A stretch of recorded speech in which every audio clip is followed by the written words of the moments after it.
स्वागत छ यहाँहरूलाई अर्को भिडियोमा र आजको भिडियो एकदमै रमाइलो हुनेवाला छ किनभने यस भिडियोमा हामी डिस्कस गर्नेछौँ द ब्याटल अफ रोमान्टिसिजम यानि कि इङ्ग्लिस लिटरेचरको हिस्ट्रीमा रोमान्टिसिजम एराको दुई प्रमुख पात्रहरूको बारेमा जसमा विलियम वर्ड्सवर्थ र एसटी क्लोरिज आउँछन् र विलियम वर्ड्सवर्थ र एसटी क्लोरिजको डेफिनेसन अफ पोइट्रीको विषयमा के कुरामा मतान्तर थियो र कसरी विलियम वर्ड्सवर्थ क्लोरिजभन्दा फरक मत राख्थे अर्थात् कसरी क्लोरिज विलियम वर्ड्सवर्थभन्दा फरक मत राख्थे पोइट्रीको विषयले लिएर विलियम वर्ड्सवर्थको विचारमा पोइट्री कस्तो हुनुपर्छ र क्लोरिजको विचारमा पोइट्री कस्तो हुनुपर्छ। सो यिनीहरूको बिचमा के कुरामा चाहिँ मत भिन्नताहरू थिए।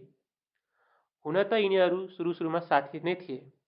सुरुमा यिनीहरूले 1798मा लिरिकल ब्यालेड्स पब्लिस गरेका थिए मिलेर, जसमा यिनीहरूले 23 वटा पोएम्सहरू पब्लिस गरेका थिए र जसको पहिलो 4 वटा पोएम एसटी क्लोरिजको थिए र त्यसपछि बाँकी पोएम विलियम वर्ड्सवर्थका थिए।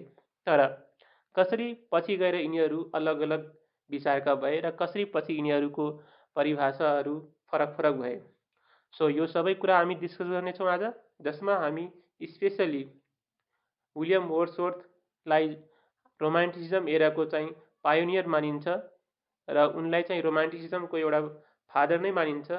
उनले जुन पब्लिस गरेका थिए एसटी क्लोरिजसँग मिलेर लिरिकल ब्यालेड्स र त्यसको पब्लिकेसनलाई नै धेरैले रोमान्टिसिजम एराको सुरुवात पनि मान्छन्।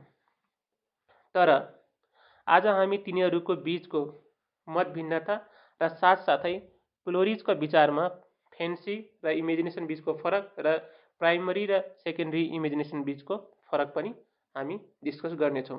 सो लागौँ आजको भिडियोतिर।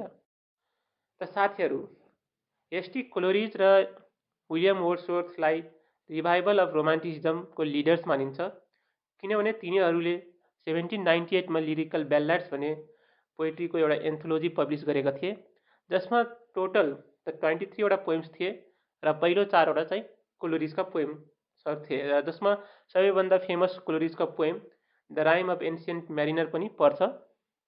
र यो पोइटहरूले आफ्नो पोएममा नेचर, फङ्सन र क्रिएसन अफ पोइट्रीको बारेमा चाहिँ विचारहरू प्रकट गरेका थिए आफ्ना पोएम्सहरू मार्फत।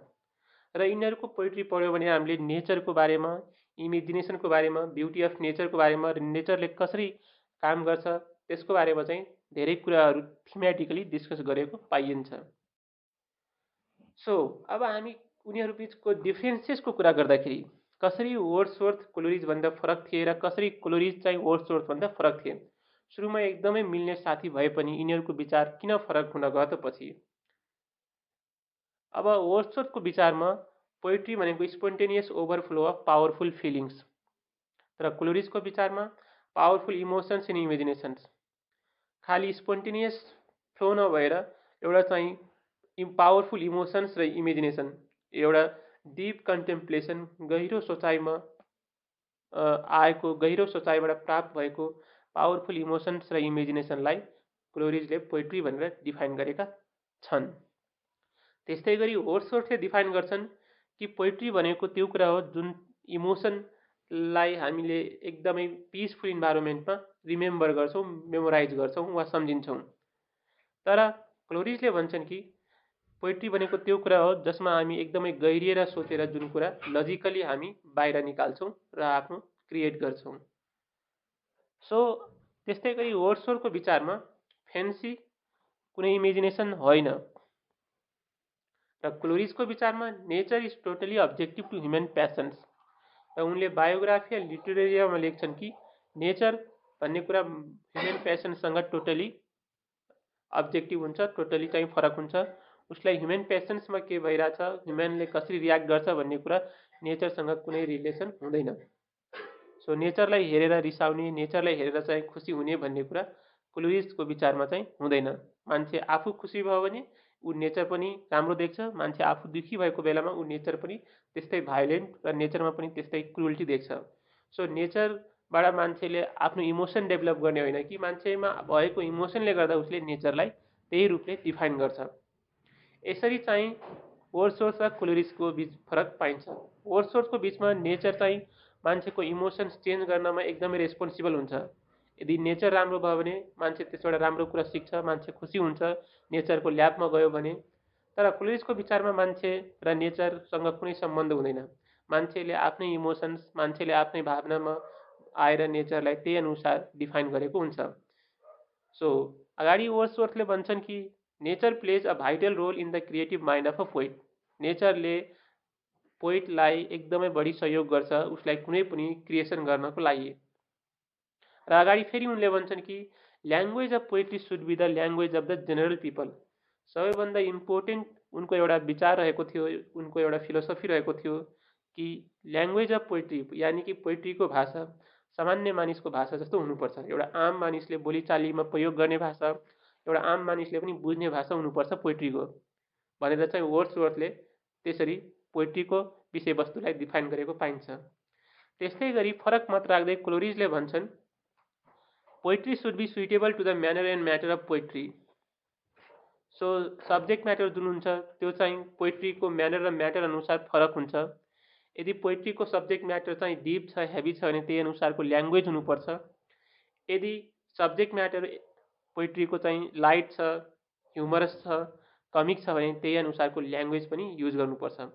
सो ल्याङ्ग्वेजको विषयमा पनि वर्ड्सवर्थ र क्लोरिज बीच फरक मत रहेको पाइएको छ। जहाँ वर्ड्सवर्थ चाहिँ आम मानिसले प्रयोग गर्ने आम बोलीचालीको भाषालाई फोकस गर्छन् भने त्यही विपरीत क्लोरिजले चाहिँ पोइट्रीको विषयवस्तु हेरेर भाषाको प्रयोग हुनुपर्छ भन्ने कुरालाई जोड दिन्छन्। सो अब हामी अगाडि बढ्छौँ साथीहरू। त्यस्तै गरी वर्ड्सवर्थले नेचरलाई पर्सोनिफाई गर्छन्। उनले नेचरलाई ह्युमन बिङ्स तरह ट्रिट गर्छन् र ह्युमन बिङ्स तरह प्रेजेन्ट गर्छन्। तर क्लोरिजले भन्छन् कि poetry should be free from the grossness, vulgarity and defects of rustic language. पोइट्रीमा कुनै पनि ग्रसनेस, भुल्गारिटी र डिफेक्ट हुँदैन जुन आम बोलीचालीको भाषामा प्रयोग गरेको पाइन्छ। जस्तै हामी आम बोलीचालीको भाषामा धेरै कुराहरू भुल्गर प्रयोग गर्छौँ, धेरै कुराहरू ओभर बढाइ चढाइ भन्छौँ, धेरै कुराहरूमा डिफेक्ट हुन्छ, त्यो कुरा पोइट्रीमा ल्याउनु हुँदैन भनेर क्लोरिजले आर्ग्यु गर्छन्। अगाडि क्लोरिजले आर्ग्यु गर्छन् कि पोइट्रीको कन्टेन्ट जहिले पनि सुपर नेचुरल इन्सिडेन्ट्सहरू हुनुपर्छ। त्यसैले उनको पोइम कुब्ला खान पढ्यो भने हामीले त्यसमा सुपर नेचुरल इन्सिडेन्ट्सहरू पाउँछौँ र जसलाई हामी डिफाइन गर्न सक्दैनौँ नेचुरल एक्जिस्टेन्समा। जस्तै कि कुब्ला खानमा त्यो महिलाको रोएको, त्यस्तै कुब्ला खानमा चाहिँ उसले भगवान देखेको, त्यस्तै कुब्ला खानमा चाहिँ एकदमै त्यो पानीहरू मूल फुटेर आइराखेको जुन चाहिँ कहाँसम्म तलसम्म जान्छ भनेर चाहिँ त्यसको यकिन नै मेजर नै गर्न नसकिने किसिमको एउटा ड्रिम किसिमको इमेजिनेसन हामी उनको पोइममा पाउँछौँ। त्यस्तै गरी अर्को एकदमै इम्पोर्टेन्ट कुरा क्लोरिजले भन्छन् कि पोइट्रीमा विलिङ सस्पेन्सन अफ डिसबिलिभ, यानि कि तपाईँ क्लोरिजको पोइम पढ्दाखेरि केही बेरको लागि आफ्नो डिसबिलिभ, जुन कुरा तपाईँ विश्वास गर्नुहुन्न त्यसलाई एकछिन तपाईँले सस्पेन्ड गर्नुपर्छ, त्यसलाई एकछिन तपाईँले साइड लगाएर त्यसलाई छाडिदिनुपर्छ। जुन कुरा पत्यार लाग्दैनन् त्यस्ता कुराहरूले हामी पढ्दाखेरि हामीहरूले लिट्रेचरमा त्यो कुरा एकछिन काहीँ हुन्छन् भन्ने कुराहरू विश्वास गर्नुपर्छ। सो जुन कुराहरू डिसबिलिभ, जुन कुराहरू विश्वास गर्न लायकका हुँदैनन् त्यो कुराहरूलाई हामीले सस्पेन्ड गर्नुपर्छ पोइट्री पढ्दाखेरि। किनभने त्यस्ता कुराहरू हामी हुँदैनन् भनेर यदि पोइट्री पढ्यो भने हामी पोइट्रीको चाहिँ मजा उठाउन सक्दैनौँ भनेर क्लोरिजले आर्ग्यु गर्छन्। त्यस्तै गरी अर्को इम्पोर्टेन्ट कुरा भन्छन् source of all inspiration is human soul. जसरी वर्ड्सवर्थले भन्छन् कि source of all inspiration is nature, त्यसको विपरीत क्लोरिजले भन्छन् कि source of all inspiration is human soul. मान्छेले जति पनि इन्सपिरेसन पाउँछ त्यो मान्छेको सोल नै हो। मान्छेले नेचरबाट कुनै कुरा पाउँदैन, नेचर अब्जेक्टिभ हुन्छ, नेचरमा कुनै लाइफ हुँदैन भनेर क्लोरिजले आर्ग्यु गर्छन्। त्यसरी क्लोरिजले आफ्नै पहिलाको साथी वर्ड्सवर्थभन्दा एकदमै विपरीत विचार भएको पाइन्छ। जसरी वर्ड्सवर्थले नेचरलाई नै सबै कुरा मान्छन्, नेचरलाई नै एउटा मान्छे सरह ट्रिट गर्छन्, नेचरलाई नै सुपर ह्युमन बिङ सरह ट्रिट गर्छन्, त्यसको अपोजिट क्लोरिजले नेचरमा कुनै पनि कुरा देख्दैनन्। उनले सबै कुरा मान्छेको भित्र मनमा हुन्छ भनेर आर्ग्यु गर्छन्। र उनले अगाडि भन्छन् कि when human beings are in a happy mood they observe happiness in nature, human beings observe a gloomy mood in nature when they are in sad mood. जब मान्छे खुसी हुन्छ ऊ नेचर पनि खुसी देख्छ, र जब मान्छे दुखी हुन्छ ऊ नेचर पनि दुखी भएको महसुस गर्छ। सो यो मान्छेमा फरक पर्ने कुरा हो, न कि नेचरले मान्छेलाई फरक पार्ने कुरा हो। यसरी कोलोरिजले आफ्नै पहिलाको सहकर्मी वर्ड्सवर्थभन्दा फरक विचार राख्छन्। सो अगाडि कुरा गर्छौँ अब हामी कोलोरिजको इमेजिनेसनको बारेमा। सो कोलोरिजले चाहिँ इमेजिनेसनको बारेमा दुईवटा कुरा भनेका थिए। उनले प्राइमरी र सेकेन्डरी इमेजिनेसन भनेर दुई क्याटेगोरीमा डिभाइड गरेका छन् र यो कुरामा उनले एकदमै सिम्पली प्राइमरी इमेजिनेसन भनेको के हो र सेकेन्डरी इमेजिनेसन भनेको के हो भनेर डिफाइन गर्छन्। प्राइमरी इमेजिनेसनलाई उनले इनभोलेन्ट्री एक्ट अफ द माइन्ड भन्छन्। यानि कि सबै मान्छेमा यो कुरा हुन्छ, प्राइमरी इमेजिनेसन। जब हामी बजार घुम्छौँ, जब कुनै कुरा देख्छौँ, जब कुनै कसैलाई केही काम गरेको देख्छौँ वा हाम्रो दैनिक जीवनमा आइपर्ने जति पनि कल्पनाहरू छन् केही कुराको बारेमा, जति पनि हामी लाइफमा गोल बनाउँछौँ कि हामी यो गर्नेछौँ, यो पढ्नेछौँ, त्यो सबै कुराहरू प्राइमरी इमेजिनेसनभित्र पर्छन्। यो एउटा इनभोलेन्ट्री हुन्छ, हामीले नचाहेर पनि यो आफसे आफ हाम्रो दिमागमा पैदा भइराखेको कुरालाई प्राइमरी इमेजिनेसन भन्छ, जुन सबै मानिसमा हुन्छ। तर त्यसको विपरीत सेकेन्डरी इमेजिनेसन एक्टिभ र कन्सियस इन इट्स वर्किङ। यो सबैमा हुँदैन, तर केहीमा हुन्छ र यो एक्टिभ, यो चाहिँ कसैले चाह्यो भने मात्र हुने हो, यो इनभोलेन्ट्री हुँदैन। सो अर्को कुरा, प्राइमरी इमेजिनेसन भनेको receiving impressions of the external world through senses. हामी जति पनि बाहिर संसारमा जे कुराहरू देख्छौँ त्यो मार्फत हाम्रो दिमागमा जे विचारहरू आउँछन् त्यो सबै कुरा आफसे आफ प्राइमरी इमेजिनेसनभित्र पर्छन्। हामीले कसैलाई देखेर माया दया लाग्नु भनेको त्यो प्राइमरी इमेजिनेसनभित्र पर्छ। त्यस्तै गरी सेकेन्डरी इमेजिनेसनभित्र पोजेस्ड बाई अदर्स अल्सो। केहीसँग हुन्छ, तर यसको डिस्टिङटिभ क्वालिटी भनेको यो एउटा आर्टिस्टसँग मात्र हुन्छ। जसले चाहिँ सेकेन्डरी इमेजिन गर्न सक्छ त्यो एउटा आर्टिस्ट बन्न सक्छ, र जसले त्यो सेकेन्डरी इमेजिन गर्न सक्दैन, जोसँग सेकेन्डरी इमेजिनेसन पावर हुँदैन, त्यो एउटा आम मान्छे सरह हुन्छ। त्यसले कुनै नयाँ कुरा क्रिएट गर्न सक्दैन।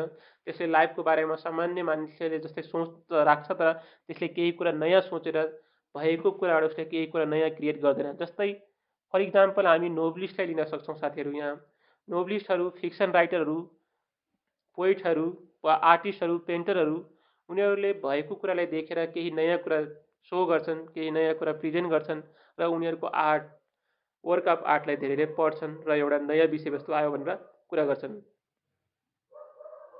हामीहरू यसमा मुभी प्रड्युसरलाई, मुभी डिरेक्टरलाई पनि लिन सक्छौँ। जसरी एउटा मुभी डिरेक्टरले भएकै कुरा समाजबाट लिएर नयाँ रूपमा प्रस्तुत गर्छ र त्यसलाई चाहिँ दर्शकहरूमा एकदमै लोकप्रिय बनाउँछ, त्यसले गर्दा उसमा एउटा सेकेन्डरी इमेजिनेसन भएको छ भनेर हामी विश्वास गर्न सक्छौँ। Primary imagination universal and possessed by all. सबैमा हुन्छ यो युनिभर्सल। मान्छे बजार जान्छ, उसले धेरै कुराहरू देख्छ, उसले लाइफको बारेमा सोध्छ, घर आउँछ फेरि भविष्यको बारेमा सोध्छ। एउटा आम मान्छेले सोच्ने, एउटा आम मान्छेले राख्ने सोच प्राइमरी इमेजिनेसनभित्र पर्छ भने सेकेन्डरी इमेजिनेसन भएपछि उसले भएको कुराबाट केही नयाँ कुरा क्रिएट गर्छ, चाहे त्यो रिटर्न फर्ममा होस्, चाहे त्यो भिजुअल फर्ममा होस्, चाहे त्यो अडियो फर्ममा होस्। सो यसमा सबभन्दा महत्त्वपूर्ण कुरा के हुन्छ भने भएको प्राइमरी इमेजिनेसनमा उसले काम गर्छ, फेरि उसलाई रिसेप गर्छ, रिडिजाइन गर्छ, रिमिक्स गर्छ र एउटा अब्जेक्ट अफ ब्युटीको रूपमा फाइनली क्रिएट गर्छ। सो सबभन्दा महत्त्वपूर्ण यसमा नबिर्सिने कुरा भनेको कोलोरिजले के भन्छन् त सेकेन्डरी इमेजिनेसनले डिजल्भ गर्छ, डिफ्युज गर्छ र डिसिपेट गर्छ केही कुरा नयाँ बनाउनको लागि। भएको कुराबाट उसलाई डिजल्भ गरेर, डिफ्युज गरेर नयाँ कुरालाई क्रिएट गर्छ। सो सेकेन्डरी इमेजिनेसन भनेको roof of all poetic activity भनेर कोलोरिजले आर्गु गर्छन्। यदि सेकेन्डरी इमेजिनेसन भएन भने कुनै पनि पोइटिक क्रिएसन हुन सक्दैन, कुनै पनि आर्टिस्टिक क्रिएसन हुन सक्दैन। हामी यसलाई यसरी पनि बुझ्न सक्छौँ। र यसैले उनले भनेका छन् अ म्याजिकल सिन्थेटिक पावर। र यही कुरा एउटा म्याजिकल सिन्थेटिक पावर हो। एउटा म्याजिकको रूपमा उसले सेकेन्डरी इमेजिनेसनलाई हेरेका छन्। जसरी म्याजिकले नयाँ कुरा क्रिएट गर्छ, भएकोबाट केही नयाँ कुरा बनाइदिन्छ कुनै म्याजिसियनले, त्यसरी नै एउटा पोइट, एकदमै काबिल पोइटले भएको शब्दहरूबाट, देखेको दृश्यहरूबाट एउटा नयाँ कुरा क्रिएट गर्छ र त्यो उसको सेकेन्डरी इमेजिनेसनको बावजुद नै सफल भएको हुन्छ। सो हामी अब अगाडि बढ्छौँ र अगाडि उनले फेन्सी र इमेजिनेसनको बिचको फरकलाई पनि अलिकति डिस्क्राइब गर्छन् र उनको विचारमा फेन्सी भनेको वर्ड्सवर्थको मेमोरी हो, जुन कुनै टाइम र स्पेसको बारेमा हुन्छ। हामी कहीँ घुम्न जान्छौँ भने त्यहाँ हामीले जे कुरा देख्छौँ त्यो समयमा त्यही कुरा हामी यदि शान्त भएर आफ्नो घरमा आइसकेपछि सम्झिँदाखेरि त्यो नै फेन्सी हो। त्यसमा हामी कुनै कुरा चेन्ज गर्न सक्दैनौँ। तर इमेजिनेसनले फ्युज र युनिफाई गर्छ, इमेजिनेसनले कम्प्लिटली नयाँ कुरा क्रिएट गर्छ। त्यो चाहिँ फ्यान्सी जस्तो एउटा मेमोरीलाई एउटा संस्मरण जस्तै मात्रै होइन। जस्तै हामी कहीँ घुम्न जान्छौँ बजार, दिउँसोभरि घुमेर साँझ फर्किँदाखेरि हामी साँझ बेडमा बस्दाखेरि त्यो कुराहरू याद गर्छौँ भने त्यो हाम्रो फेन्सीभित्र पर्छ। तर हामीले त्यसलाई त्यत्तिकै छोड्यौँ भने त्यो त्यत्तिकै इन्ड हुन्छ र तर त्यसबाट हामीले केही नयाँ कुरा क्रिएट गऱ्यौँ, फ्युज गऱ्यौँ, त्यहाँ जे कुराहरू देख्यौँ, त्यहाँ कसैले हामीले केही कुरा मागिराखेको देख्यौँ, कसैले केही बेचिराखेको देख्यौँ, कसैले हिँडिराखेको देख्यौँ र त्यसबाट हामीले लाइफको बारेमा केही कुरा सिक्यौँ, नलेज लियौँ र त्यसबाट हामीले एउटा पोइट्री लेख्यौँ कि ह्युमन लाइफ कस्तो छ भनेपछि त्यो इमेजिनेसन भयो र त्यसबाट एउटा केही नयाँ कुरा क्रिएट भयो। सो फेन्सी भनेको मेटेरियल्स रेडिमेड, त्यो एउटा रेडिमेड मेटेरियल्स जस्तै हो। हामी यदि इङ्ग्लिस लिट्रेचरको कुरा गऱ्यौँ भने त्यसमा जति पनि शब्दहरू छन्, जे नाउनहरू थिए, जे सब्जेक्ट प्रोनाउनहरू छन्, त्यो यदि हामी कहीँबाट कुरा सम्झेर ल्यायौँ भने त्यो नाउनहरू त्यो भनेको रेडिमेड मेटेरियल्स हुन्। तिनीहरूले केही नयाँ कुरा दिन सक्दैनन्। कोही मान्छेको नाम सम्झ्यौँ, कुनै कुरा सम्झ्यौँ, कुनै वस्तु सम्झ्यौँ, कुनै कपडा सम्झ्यौँ, कुनै खानेकुरा सम्झ्यौँ भने तिनीहरू सम्झेर मात्रै कुनै नयाँ कुरा दिन सक्दैनन्। सो तिनीहरू भनेको एउटा मेटेरियल मात्रै हुन्। तर इमेजिनेसन भनेको भएको मेटेरियलबाट हामीले यदि त्यसलाई मिक्स गरेर नयाँ केही कुरा जन्मायौँ भने त्यो एउटा केमिकल कम्पाउन्डको रूपमा काम गर्छ र जसले नयाँ आर्ट क्रिएट गर्छ। त्यस्तै गरी फेन्सीले उनले अगाडि डिस्क्राइब गर्दाखेरि भन्छन् फेन्सी कुनै क्रिएटिभ पावर नै होइन, यो एउटा मेमोरी हो। हामीले जे कुरा जहाँ जहाँ देखेका थियौँ त्यो सम्झ्यौँ भने ती नाउनहरू, ती कुराहरू, त्यो घटनाहरू सम्झ्यौँ भने त्यो सिर्फ फेन्सी हो। त्यस्तै गरी अब इमेजिनेसनको कुरा गर्दाखेरि उनले भन्छन् कि इमेजिनेसन स्विट्स र फुड आइटम्स जस्तै हो। जस्तै हामी धेरै कुराहरू मिलाएर नयाँ खानेकुरा बनाउँछौँ कम्प्लिटली, त्यसलाई घोलेर मिक्स गरेर फुड आइटम्स जस्तै हामी नयाँ फुड आइटम्स बनाउँछौँ, त्यो एउटा इमेजिनेसन जस्तै हो। तर फेन्सी भनेको हाम्रो उसले ब्युटिफुल सेप दिने काम गर्छ, तर त्यो धेरै नाउनहरू मिलाएर, धेरै कुराहरू मिलाएर कम्प्लिटली नयाँ कुरा चाहिँ हुँदैन। उसलाई हामी अलग अलग गर्न सक्छौँ। त्यो एउटा मेकानिकल मिक्सचर मात्रै हो, त्यो एउटा केमिकल मिक्सचर चाहिँ होइन। त्यसले कम्प्लिटली नयाँ कुरा दिन सक्दैन। जस्तै हामी एउटा फर इक्जाम्पल लिन सक्छौँ हाम्रो घरमा भएको बेडको। बेडमा आइरन पनि हुन्छ, बेडमा तपाईँको वुड काठ पनि हुन्छ र त्यसमा चाहिँ प्लायो हुन्छ। त्यो कुराहरूलाई मिक्स गरेर बेड त तयार हुन्छ, तर तिनीहरू मिक्स भएर कम्प्लिटली एउटा नयाँ कुरा, कुनै अर्को कुरा बन्दैन। तिनीहरू त्यही हुन्छन् र तिनीहरूलाई फेरि अलग अलग गर्न सकिन्छ। तिनीहरू एकैसाथ आउँदाखेरि बेड भएको हो र तिनीहरूले आफू एकसाथ आएर फेरि कुनै अर्को कुरा मिलेर नयाँ कुरा बनाउँदैनन्। तर केमिकल कम्पाउन्डमा हामी धेरै केमिकलहरू मिलायौँ भने तिनीहरू डिफ्युज हुन्छन् र तिनीहरू आफ्नो प्रोपर्टी चेन्ज गरेर कुनै अर्को प्रोपर्टी क्रिएट गर्छन्। सो त्यस्तै हामी बिल्डिङ्सको रूपमा लिन सक्छौँ। जसरी हामी इँटा, सिमेन्ट र बालुवा युज भएको हुन्छ त्यो बिल्डिङमा, सिर्फ तिनीहरू एउटा सँगै ल्याइएको मात्रै हो, तिनीहरू मिलेर कुनै नयाँ केमिकल सिर्जना गर्दैनन्।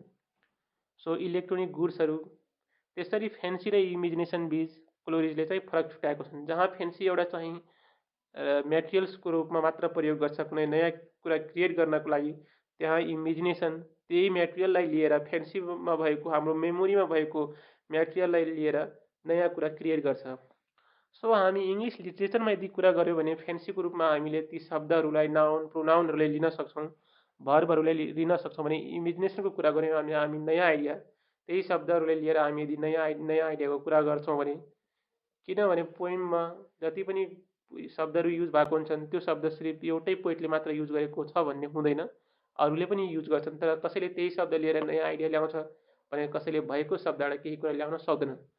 सो क्लोरिजको अनुसार इमेजिनेसन भएकोसँग नयाँ क्रिएसन गर्न सक्ने पावर हुन्छ, क्षमता हुन्छ भने फेन्सी मात्रै भएकोसँग केही कुरा क्रिएट गर्न सक्ने क्षमता हुँदैन।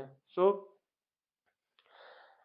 आजलाई यति नै साथीहरू। अब हामी अर्को भिडियोमा फेरि भेट्नेछौँ अर्को विषयमा कुराकानी गर्नको लागि। तबसम्म till then please bye bye, stay healthy, thank you.